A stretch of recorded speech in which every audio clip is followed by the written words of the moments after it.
Cashflow Diary podcast, episode 466. Welcome to yet another exciting episode of the Cashflow Diary podcast, the podcast that teaches you insider tips, tactics, and strategies for creating leverage streams of cash flow into your life. Learn from top-performing entrepreneurs, business owners, investors, and thought leaders from across the globe as they share their secrets to success. Like what you learn on this and other Cashflow Diary podcast episodes? Go to learninvestingnow.com and sign up to receive powerful tips and information that will help you succeed as an entrepreneur and investor. Now, here's your host, investor, entrepreneur, business owner, educator, speaker, author, and master facilitator of Robert Kiyosaki's cash flow game, Jay Massey.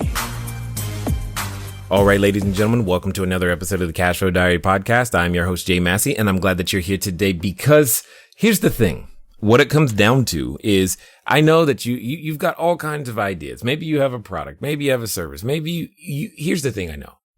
You want to make a business happen, or you want to make your business better. And you know one thing for sure. Whatever the business is, it has to be online, especially today. And you've got to figure out how on earth am I going to reach, quote unquote, my people, your tribe. And what's interesting is that no matter how hard you may try, you can't avoid technology these days, and you must. So whether we're talking e-commerce, digital marketing, search engine optimization, it doesn't matter. But what does matter is that you're listening today, and I have a person with me who does those very things. E-commerce, digital marketing, search engine optimization, in case you missed it. But what's exciting is that he's going to share his information with you and I, because he's won awards for being the entrepreneur that he is. Specifically, the Colorado Small Business of the Year Award and the Inc. 500 Award-winning Entrepreneur Award. And he's also written a number of books, probably most notably The Influencer Effect, Insider Tips for Gearing Up Your Online Success. So here's what I want you to pay attention to. I want you to pay attention to his story, not because his story is going to be unique and interesting, but because you are going to learn a number of things from it that you can go out there, replicate, duplicate, and implement immediately. So help me welcome Greg Jameson. Greg, how you doing? I am awesome, Jay. Thanks for having me on here today. I am really looking forward to our conversation. As am I, because you dabble in a side of the internet that I've only considered passingly, because I'm like, that sounds like a lot of work. I don't know if I want to do it. So, you know, it's actually kind of funny because when I got started doing all of this, I never really thought of it as a lot of work. It was kind of fun and exciting for me to do it. And as the internet keeps changing and more regulations get put into place and more systems get put into place, and Google changes this and the browsers change that, and on and on, all these things keep happening, and all of a sudden it's like, this is actually kind of complicated anymore. Yeah, I know. Now, before we get too deep into it, this being your first time here at the Cashflow Diary, what I like to do is to ask everyone the same question as we get started. You ready? Ready. All right. I tend to look at today's entrepreneurs a lot like yesterday's superheroes. So, Batman, Robin, Wonder Woman, the Hulk, etc. Because I tend to think that entrepreneurs and superheroes have a ton of things in common. For example, as an entrepreneur, occasionally I can envision myself running around town, maybe wearing a cape, etc., and saving my customers with our products and services. But also, like a superhero, an entrepreneur has a beginning. So if you think about it, Spider-Man, at one time, he was just Peter Parker, going to school, doing, school stuff, taking photos, trying to take a girl out, maybe get some pizza money. That was his thing. And then one day, something occurs to him, something happens, and he realized that, oh my goodness, I have special superhuman abilities, and I get to choose whether to use them for good or for evil.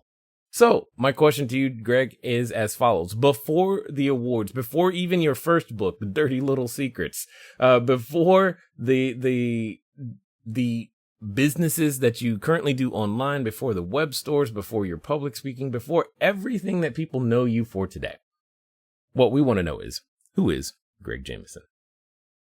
That is a great question. And one of the things that I sit and look back on my life all the time. I have been an entrepreneur my entire life. Many people sit there and they go, okay, I'm going to go work in corporate America. And now all of a sudden I hate my job. I hate sitting in a cubicle. I'm going to go start a business. I've always had my own business. So that makes me somewhat unique, I guess. But what really got the ball running for me in terms of being the techno geek that I am is that clear back in high school, back before anybody else had a PC, my the dinosaurs were crawling on the earth type thing. Understood. I just want to be clear that everybody understands when you say high school, you mean before the personal computer was around. Yes? Before the personal computer was around. And quite honestly, just because of the way that my parents thought, we didn't even have a TV in the house. So I literally had to read books and play games and stuff to entertain myself. But my dad was a professor at Colorado State University, and he got a research project where he actually had to go out and buy a portable teletype machine. Now, this portable teletype machine, it looked a lot like a typewriter that had a coupler modem attached to it, where you would take your telephone headset and actually stick it into this portable teletype machine. That's awesome. And on the side was this paper tape reader that punched little holes into this paper tape that it would feed through to record what it was that you were doing. So this is like 10 years before the personal computer came out. And I actually was able to start writing my own computer programs a decade before anybody else had a computer in their home, which I think that was the moment that the spider bit me. Yeah, I can imagine this is we'll call it a man before his time, so to speak, going out there doing things that no one has even conceived of and thought about. So this is good. I like it. Yeah, so that was, I started writing some computer software, and the bug really did hit me. I was like, hey, this is a lot of fun. I can type things into this machine, and it spits something back out at me. It might be an error, but at least it spits something back out. Totally. Now, there's a thought process out there in the marketplace that says, because I might be older and I didn't grow up with these, phones and computers in my hand, I have to do business the quote unquote old fashioned way. I would venture to say that you have a different thought on this.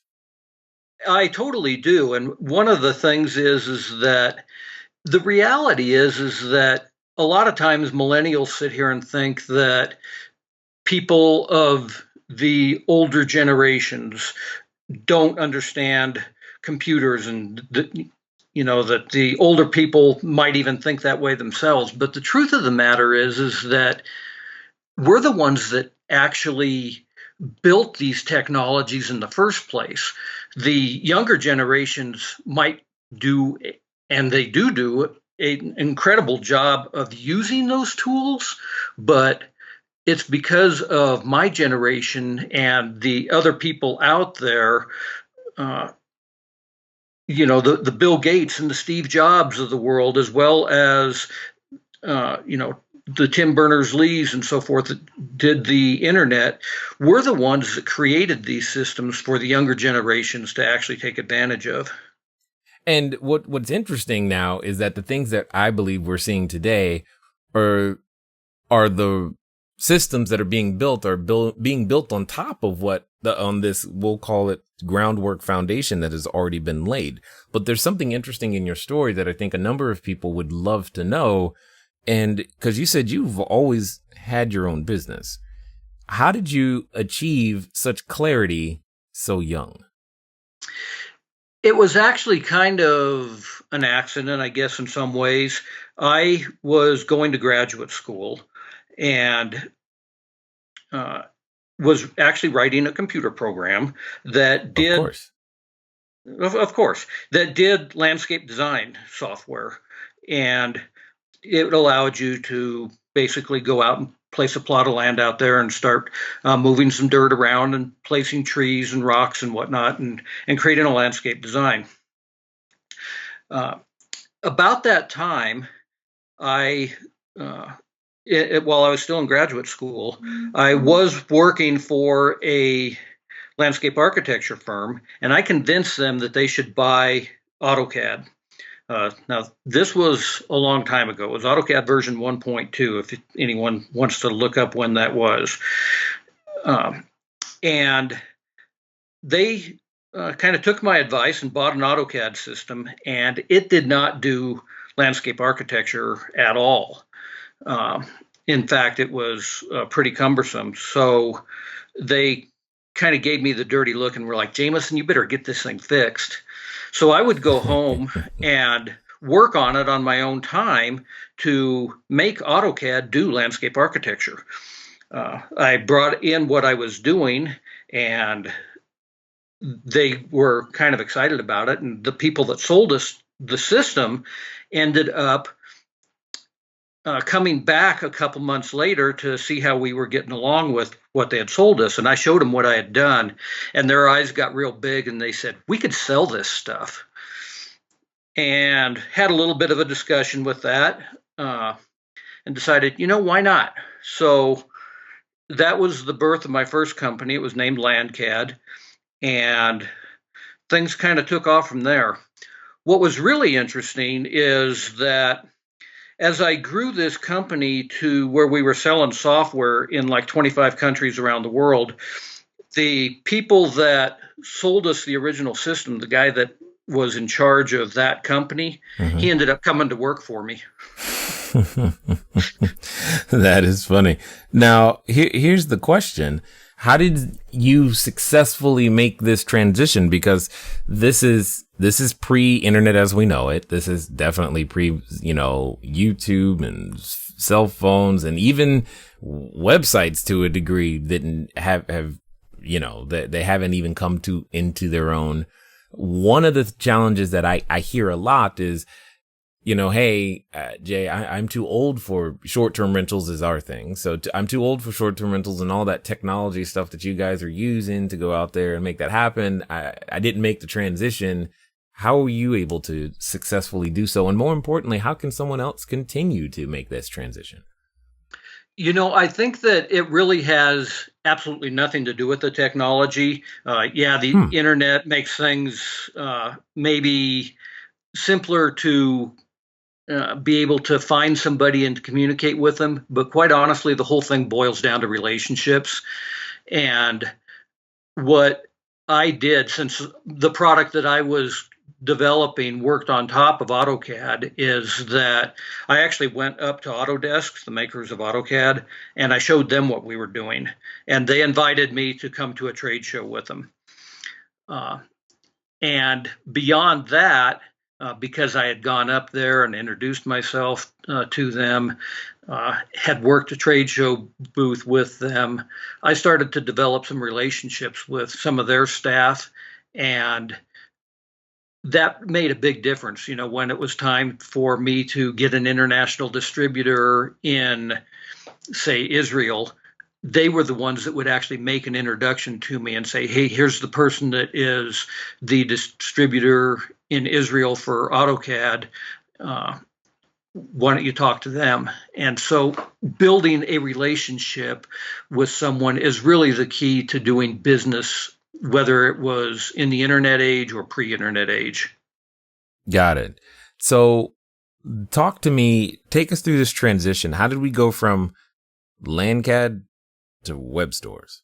Yeah, so the thing that happened was that people were starting to consolidate a lot of AutoCAD applications. There was people out there doing civil engineering software. There was people out there doing architectural software. There was people out there actually doing GIS applications on top of AutoCAD, and all kinds of other things, theater design and whatever, if you could design it in a CAD system, people were doing that. And a lot of the functionality that each of us was doing at the time, there was like 1,200 or so applications for AutoCAD. And we found that we were doing a lot of duplicating of each other's efforts.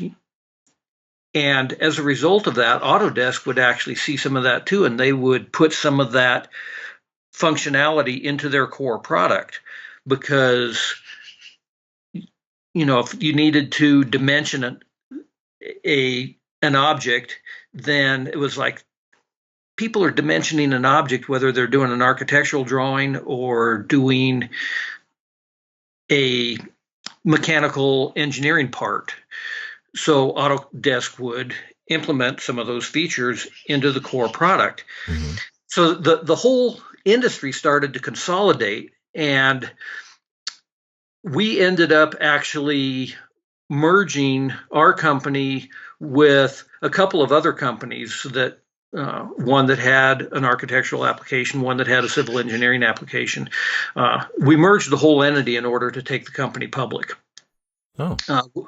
And we had a successful IPO and went off about our merry way. Unfortunately, I couldn't do anything with my stock for 3 years, so it was not something that was as lucrative as what a lot of entrepreneurs might think is, I can just take my company public and I'm going to be the next Steve Jobs. It doesn't really work that way because the fact is that now you have to answer to a whole bunch of other people.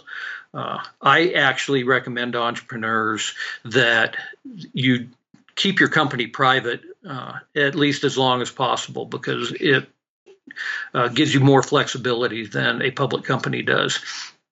But the point of the matter is that I worked myself out of a job. Right. And now I was sitting there going, well, what am I going to do next? And I was actually in the Chicago airport when I ran into a past employee of mine. Mm-hmm. And he was kind of looking to do some new stuff too.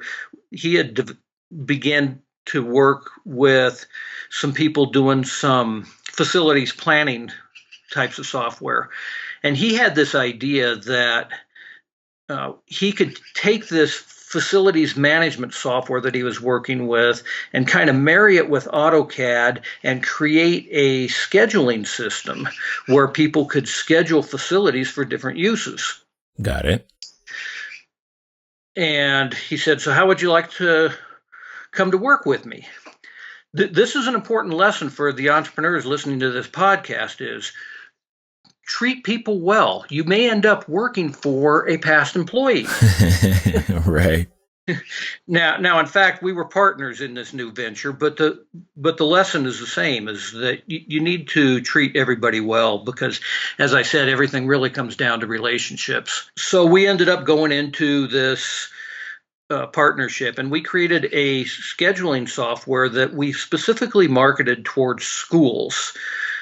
So if a school had a gymnasium that they were not using at certain times, they could rent it out to, say, a youth basketball camp or to a church, whoever might need it. They could rent their classrooms out in the evenings for people that needed meeting spaces, scout groups. They could rent out their sports fields when they weren't using it to, say, a soccer club or whatever.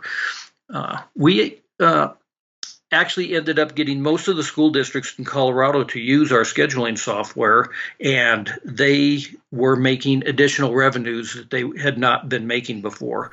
So that was a good thing. Yeah, no, I like it.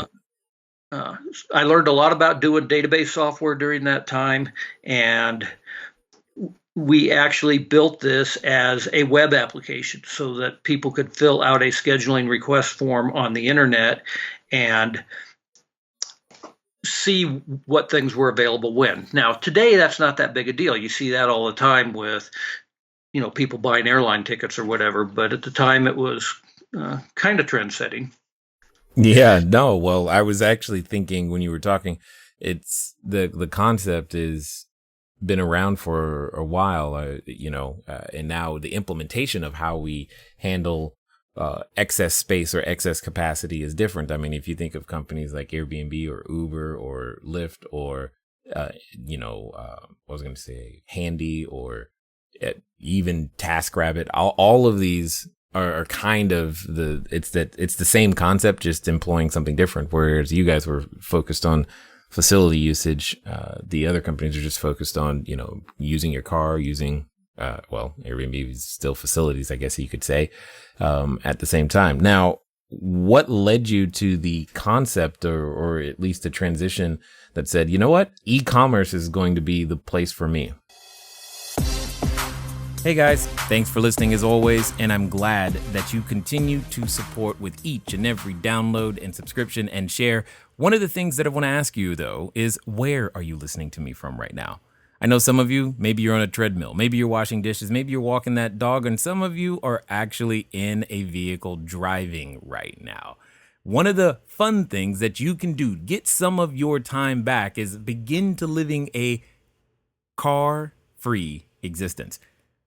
But even then, it can be a little complicated. So one of the things that I want you to do is I want you to go over to Zipcar. Go to joinzipcar.com/cashflow diary. It's a way that I am able to still go get a car just for a few hours, very, very simply, so that if I have a lot of errands to run and sheets to drop off and running to the short-term rentals, or if I just want to go for a long trip up to LA and back, etc., I can rent a car for a very, very short period of time.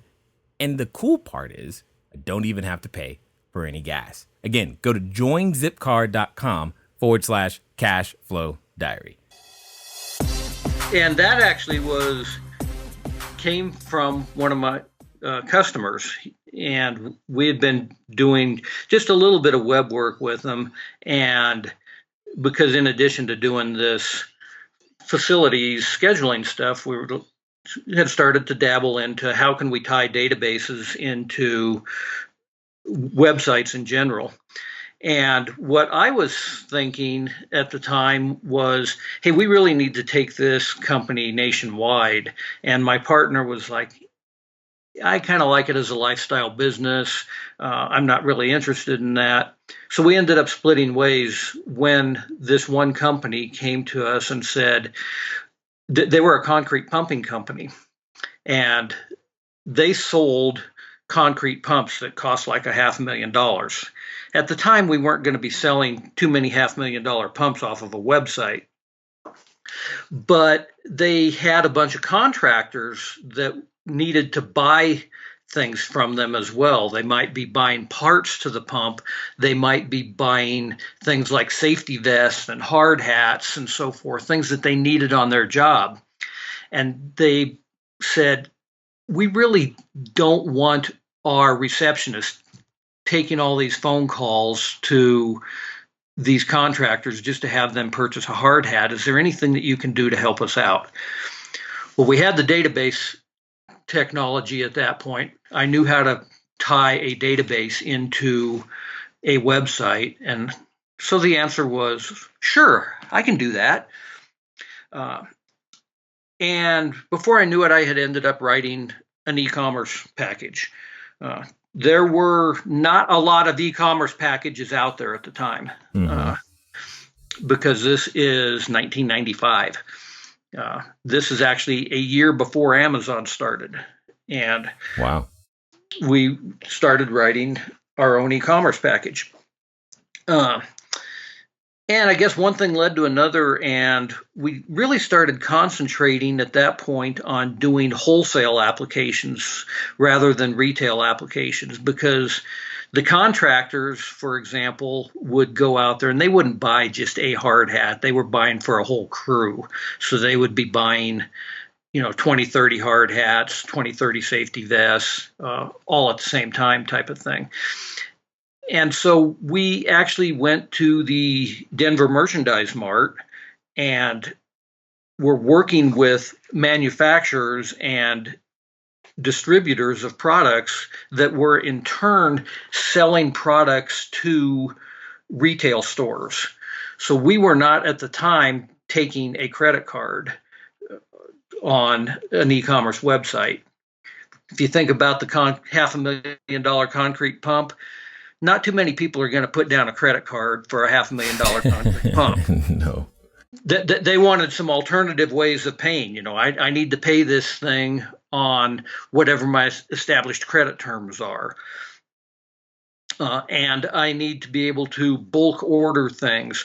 Rather than seeing one product displayed on the screen at a time, I need to have a list of items. I already know what the product looks like. I just need to have a list of items where I can say, I need 20 of these, 30 of these, 20 of those, 30 of these.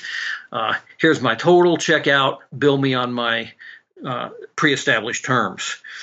So we really developed one of the early wholesale applications for doing e-commerce. As we started doing more and more of that, of course, the retail stores wanted to get in on the action and have people purchase products on the internet as well. And we started building in some retail features to it as well. What we ended up finding out over time is that now there was lots of people out there building software and building software better than I was building it, especially on retail shopping carts. And we said, hey, if we're going to do retail shopping carts, we need to partner up with some of the big people out there doing it. So today we actually work with a number of shopping cart softwares out there, BigCommerce, WooCommerce, Magento, all of the big names. And like I said, those people are building software where they were putting a lot more engineers into it and dedicating a lot more money than what I was doing. So that's where we are today. We actually are building e-commerce platforms utilizing other people's software. Got it. So when it comes down to it, what would you say is the basic components of a successful e-commerce store? The number one thing that, how I was saying relationships are really what business is all about. That's really what you're trying to do with an e-commerce store as well, is build a relationship with the customer. And the best way to do that is establish a very strong level of trust with them. But hold on 1 second. And I get that. I had a feeling you were going to say this, but I know like other people who are listening, they're like, how I'm just selling widgets and whatsits online. They come to the store, they're going to be ready to buy already. I mean, the relationship part is what I'm missing. How does a e-commerce store build a relationship? And because in my head, that relationship why I have no reason to even go to your store unless we have some sort of a relationship, because it's not like I'm randomly going to type that in. Yep. And the best thing that people can do, really, I think, is to provide lots and lots of information and not charge for that information. Whoa, say that again. Everybody needs to hear that part. Okay. Provide lots and lots of information and not charge for that information. For example, I have an aquarium at my house, and I stumbled across this one site that sells aquarium supplies and fish over the internet. You can actually buy aquarium fish over the internet, and they will deliver live fish to your house within 24 hours. What? But the thing that they do is they don't really push that they're selling fish. What they do is they have all this information about, if you're interested in this particular type of fish, here's information on how to take care of it. Here's where they originated from. Here's the other types of fish that they are compatible with in your tank and so forth. And they send out lots of information like this. They might do it through their blog posts. They might do it through their videos. They might do it just through descriptions on their web pages, but they provide tons and tons of information so that they have become, in my mind, the established experts on the types of products that they're selling. So you've built up this trust factor with them of, hey, these guys really know what they're talking about.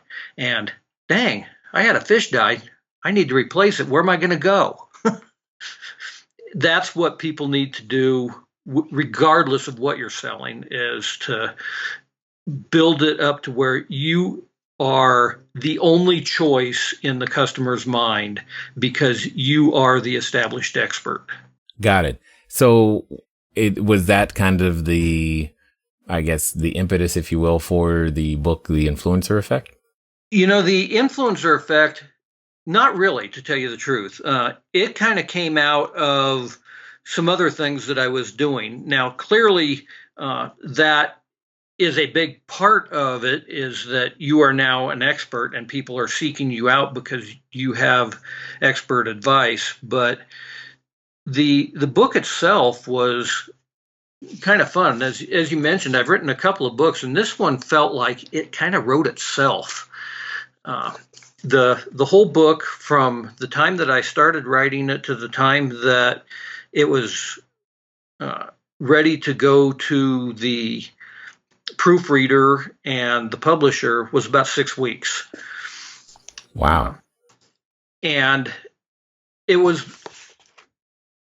a whole bunch of things that I had been working on, obviously, with my clients over a number of years, over a decade and a half of information in there. But I had given a presentation actually at the Denver Merchandise Mart. They had hired me to come in and give a speech, and an hour-long presentation. And I did that presentation for them, and then I was kind of like, I've already done all the work. I've put together an hour-long PowerPoint. I've got, hours and hours worth of notes. I may as well just turn it into a book. So that's how that particular book came about. But the message of being an expert and accessing other people who are experts to help promote your products and services is really what the message of that book is about. So when it comes down to it today, in your opinion, is there someone who couldn't do this? I mean, when it comes down to it, if I'm listening to you right now, I'm going, you know what, Greg, I have this need for income. Maybe I'm approaching retirement, or I'm thinking about it, and I think a web store is a way to make that happen. But now you're telling me I got to make a whole bunch of videos?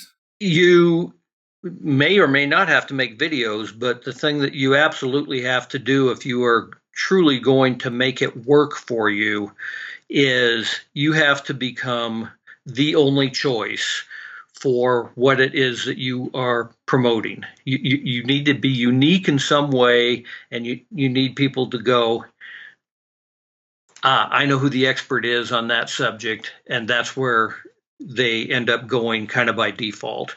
That it's absolutely critical that you do that, because there's so much competition out there. And if you're just putting a commodity out there, guess what? Amazon's going to beat you every time.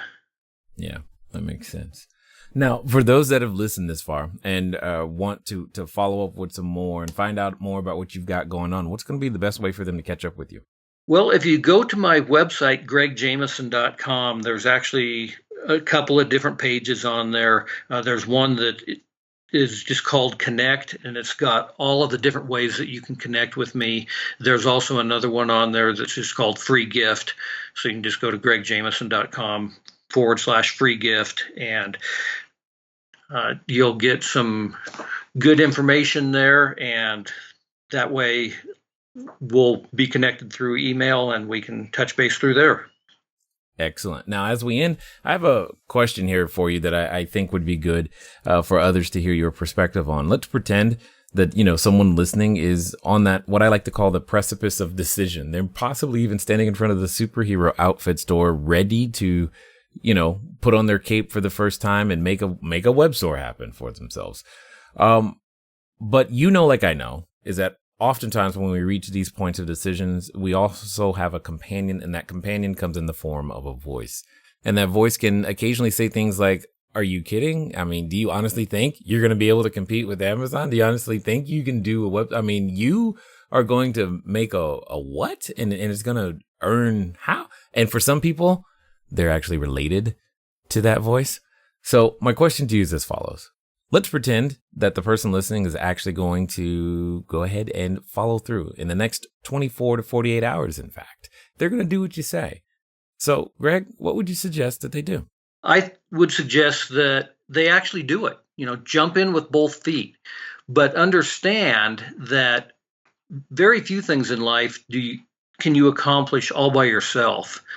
You're going to need some partners along the way, and align yourself with the very best people that you can, but don't be afraid to give it a shot. Agreed.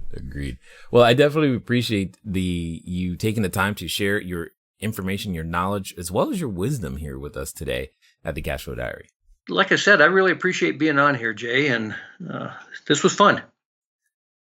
All right, ladies and gentlemen, you know what time it is. It's time for you to move at the speed of instruction. What does that mean? That means, well, take action. Go to the website. Why? Because you know, like I know, that you've been thinking about it for far too long. And now you've got someone who has laid a path. Ladies and gentlemen, it's been fun talking to you today. I look forward to talking to you soon. Until next time.